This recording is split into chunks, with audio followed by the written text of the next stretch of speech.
Most people think heart attacks announce themselves. Chest pain, left arm going numb, a dramatic collapse. That's what the movies show. That's what most people expect.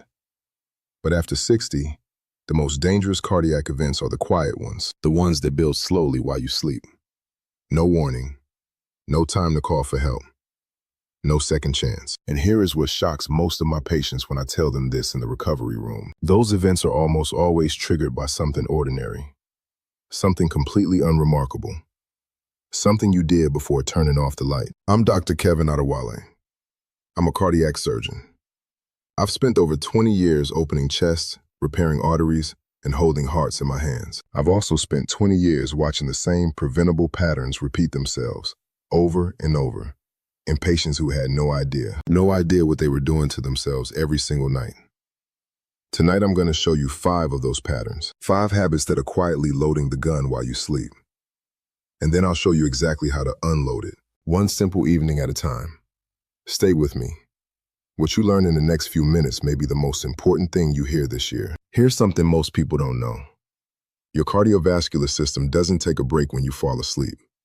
It shifts gears. In a healthy body, nighttime is when your blood pressure naturally dips, usually 10 to 20% lower than during the day. Your heart rate slows. Your arteries relax. It's a biological reset, a form of maintenance the body has been running for your entire life. But after 60, that system becomes less reliable. The blood vessels stiffen. The pressure regulation gets less precise. Certain hormonal signals that used to protect the heart at night, they start to weaken. And the margin for error gets much, much smaller. Think of it this way. During the day, your cardiovascular system has backup mechanisms. It can compensate. It can adapt. At night, many of those mechanisms are offline. The body is running on a skeleton crew. That's what makes the night different after 60. That's why the hours between midnight and 6 in the morning carry the highest risk of heart attack and stroke for people over 60. Not the afternoon, not the morning rush. The quiet hours. The hours when no one is watching, but your habits are. Now here's the part that changes everything. What happens during those dangerous hours is largely determined by what you did before bed, the meal you ate, the pill you took or didn't take, the temperature in your room, decisions that felt completely routine. That's what we're going to talk about, starting right now, with the one that surprises my patients the most. Let me ask you something. What time did you eat dinner last night? And what was on the plate? I ask every patient that question, and for a surprising number of people over 60, the answer is somewhere around 8 or 9 at night, sometimes 10 at night. A full meal, pasta, rice, meat, maybe something fried, followed by the couch, then bed within an hour or two. I understand why it happens. Busy days, family schedules, the habit of a lifetime. But from a cardiac standpoint, this habit is quietly harming your heart. A heavy meal late at night is one of the most underestimated stresses your heart faces. Here's what's happening inside your body. When you eat a large meal, your digestive system demands an enormous increase in blood flow. Your heart has to pump harder. Blood pressure rises. Triglycerides, the fats in your blood, spike sharply within 2 to 4 hours after eating. Now layer that on top of going to sleep. Your body expects the evening to be a wind down, not an all-hands cardiovascular emergency. Instead, your heart is working overtime to digest a full dinner, while simultaneously trying to shift into its nighttime recovery mode. Those two demands are in direct conflict. And in a person over 60 with any degree of arterial stiffness, that conflict has real consequences. Studies have consistently shown that eating within 2 to 3 hours of sleep is associated with elevated nighttime blood pressure, higher rates of acid reflux that can mimic and trigger cardiac symptoms, and increased risk of cardiovascular events during sleep. The fix is not complicated. Finish your main meal by 6 or 7 in the evening. Keep late meals light, protein and vegetables, not heavy fats. Does your dinner schedule look anything like what I just described? You'd be surprised how many people answer yes and never connected it to their heart. Now this one, I need you to take very seriously, because this is where the most preventable damage happens in my clinical experience. If you are over 60 and you take medication for high blood pressure, statistically, more than 60% of people in that age group do. The timing of that medication matters enormously. more than most doctors take time to explain. For most people, blood pressure follows a predictable curve through the day. It rises in the morning, peaks in the afternoon, dips at night. But a significant portion of people over 60, particularly those with hypertension, don't get that nighttime dip. Their pressure stays elevated, or it actually surges during the early morning hours. This condition is called nocturnal hypertension, and most people have never heard of it, and it is dangerous in ways that daytime high blood pressure is not. While you sleep, the arterial walls are not braced for impact. A pressure surge at 3 in the morning hits the arterial walls very differently than one at 3 in the afternoon. It's more likely to rupture a vulnerable plaque inside a coronary artery, more likely to trigger clot formation, more likely to send someone to my table. If you take your blood pressure medication only in the morning, it may wear off by the time you need it most. If you forget it entirely, you may be leaving yourself completely unprotected during the most vulnerable hours of the night. What should you do?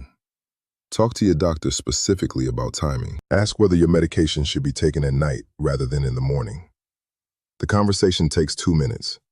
It could save your life. There is strong evidence, including the Hygeia chronotherapy trial, that evening dosing of blood pressure medication significantly reduces cardiovascular risk during sleep. That is not a minor adjustment. That is a potentially life-saving conversation to have.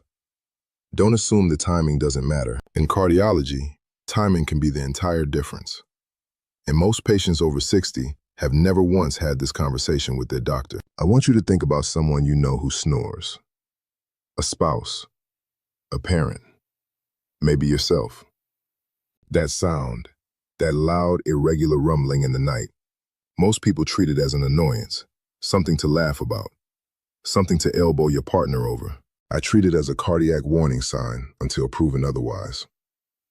After 20 years in this field, I mean that literally. Sleep apnea is one of the most underdiagnosed and underestimated conditions I encounter in patients over 60. It's estimated that over 30% of older adults have some form of it, and the vast majority have never been diagnosed or treated. They have absolutely no idea what it is doing to their heart every single night. Here's what actually happens during an apnea episode.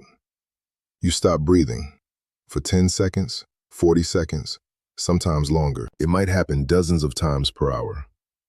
Each time, the oxygen level in your blood drops sharply. Your brain registers a crisis and fires off a stress response.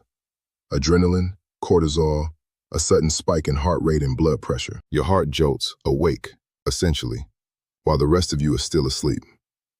Night after night, year after year. Now imagine that happening 30, 40, 50 times in a single night. What that does to the cardiovascular system is not subtle. Sleep apnea is directly associated with a 3 times higher risk of heart attack. That number alone should stop you cold. It is strongly linked to irregular heart rhythms, including atrial fibrillation, which itself dramatically raises stroke risk. It accelerates the thickening and stiffening of arterial walls. And because the person is asleep for all of it, they often have no idea until something serious happens. The warning signs are not always obvious. Yes, loud snoring is one, but there are others. Watch for waking up with headaches, feeling exhausted even after a full night of sleep, needing to urinate frequently during the night, waking up with a dry mouth or a feeling of choking. If any of those sound familiar, talk to your doctor about a sleep study. Here's what I tell my patients directly. If you snore heavily, you're over 60, and you have any history of heart disease or stroke, getting evaluated for sleep apnea is not optional. It is part of your cardiac care. Full stop. The treatment, most commonly a CPAP device, is not glamorous. I know that. But the data on what it does for heart health is remarkable. Patients who comply with CPAP therapy show measurable reductions in blood pressure, lower rates of atrial fibrillation, and significantly reduced cardiac risk. One device, one habit, enormous protection. Does anyone in your household snore? Have you ever been told you stop breathing in your sleep? Think carefully before you move on from this one. This next habit is driven by something completely logical. And that's exactly what makes it so easy to overlook. Many people over 60 deliberately limit how much they drink in the evening. The reason makes perfect sense. They want to avoid waking up at 2 in the morning to use the bathroom. Disrupted sleep is uncomfortable. Getting up at night increases fall risk, so they cut fluids after dinner, sometimes after 4 in the afternoon. I understand the reasoning completely, but from a cardiovascular standpoint, going to bed even mildly dehydrated is a meaningful risk factor, and one that almost nobody talks about. When you are dehydrated, your blood becomes more viscous, thicker. It doesn't flow as freely through your vessels. For a young cardiovascular system, that's a manageable inconvenience. For a person over 60 dealing with arterial stiffness and plaque, it's a very different story. Thick blood moves slowly through already narrowed arteries. It is more prone to forming clots. And here's the timing problem most people don't consider. During sleep, your heart rate naturally slows.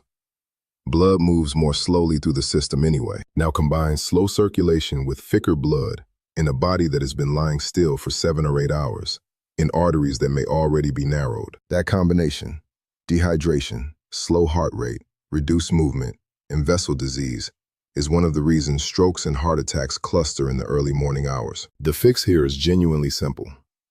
Drink a full glass of water before bed. Not a large amount, just 8 ounces. That's all it takes. Enough to ensure your blood isn't thickening unnecessarily while you sleep. Keep another glass on your nightstand for when you wake up. That moment of mild thirst at 2 in the morning. Your body is asking for something your heart also needs. You don't have to choose between sleep and cardiovascular protection. Here's one that surprises almost every patient I mention it to, because it sounds almost too simple to matter. What temperature is your bedroom at night? Most people have never once thought about it in terms of heart health. They think about comfort. They think about personal preference.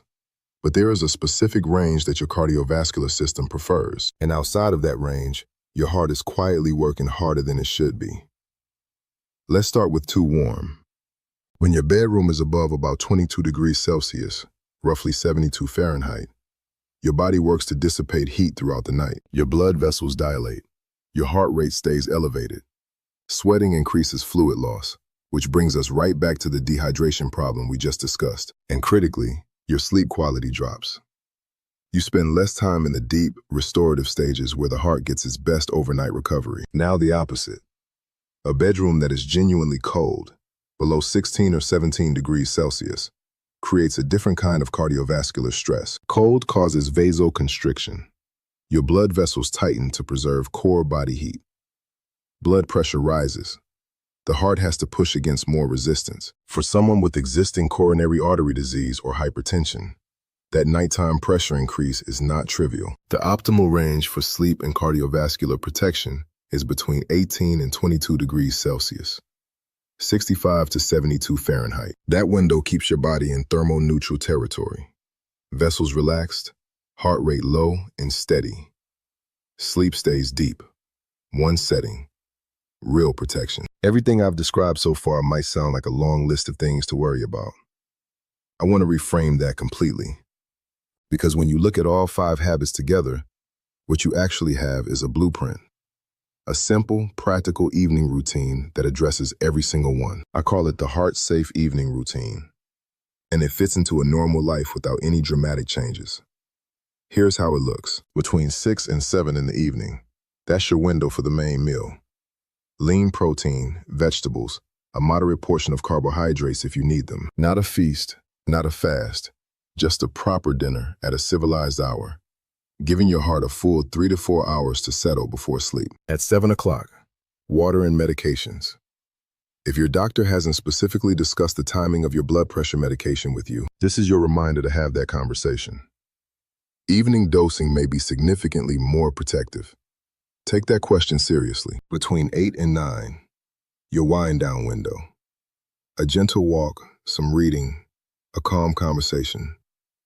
This is the time to step away from screens, particularly bright phone screens, which suppress melatonin and keep the nervous system alert far longer than it should be before sleep. By 9 o'clock, check your bedroom. Adjust the thermostat. Open a window briefly. Set a glass of water on the nightstand. These take 90 seconds. They matter. By 10, you're in bed. And here is one final detail that costs you absolutely nothing. If you snore, or if you've been told you stop breathing during sleep, try sleeping on your side rather than your back. Back sleeping worsens airway obstruction dramatically. A simple positional change can reduce apnea episodes significantly while you work toward a formal evaluation. Dinner by 7. Water and pills at 7. Calm evening until 9. Room prepared by 9.